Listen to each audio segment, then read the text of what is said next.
Bonjour, moi c'est Pauline et aujourd'hui je vais vous donner mes 10 tips pour s'en sortir avec les coliques du nourrisson. Le portage physiologique, surtout n'hésitez pas à prendre un cours auprès d'une monitrice formée pour choisir le bon moyen de portage et c'est un super moyen de consoler son bébé, de l'apaiser et surtout d'avoir des petits moments de répit parce qu'on l'a contre soi, on a les mains libres et on peut souffler un petit peu. S'entourer de personnes bienveillantes et encourageantes, pour moi c'est une des choses les plus importantes parce que dans ces moments-là, on va douter de soi, on va douter de ses capacités de maman et on a juste besoin d'avoir des gens qui nous mettent la main sur l'épaule et qui nous disent qu'on est capable et que tout va bien se passer.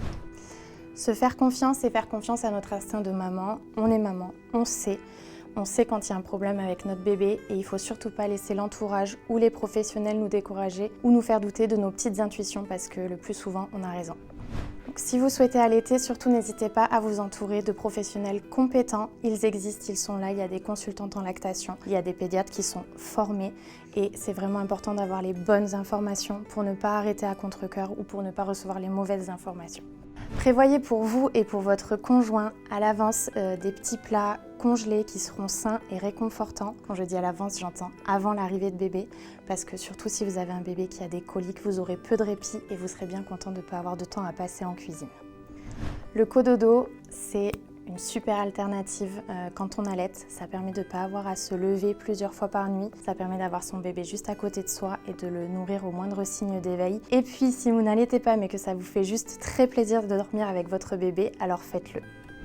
Soignez votre préparation à l'accouchement et votre projet de naissance et surtout briefez bien votre partenaire parce que c'est vraiment le coparent qui est le garant de vos décisions face au personnel médical. Vous devez être juste focus sur vous, sur votre bébé et sur votre accouchement. Mettez des heures de ménage sur votre liste de naissance. Surtout, vivez votre postpartum comme vous l'entendez. Si vous avez envie de rester pendant 1 mois à la maison avec votre bébé, alors faites-le, c'est complètement ok. Et si au bout de 3 jours, vous avez envie de sortir sans votre bébé, c'est ok aussi. Le tout, c'est vraiment de vous écouter vous. Et enfin, profitez de chaque instant, de chaque sourire et de chaque câlin parce que ça passe tellement vite.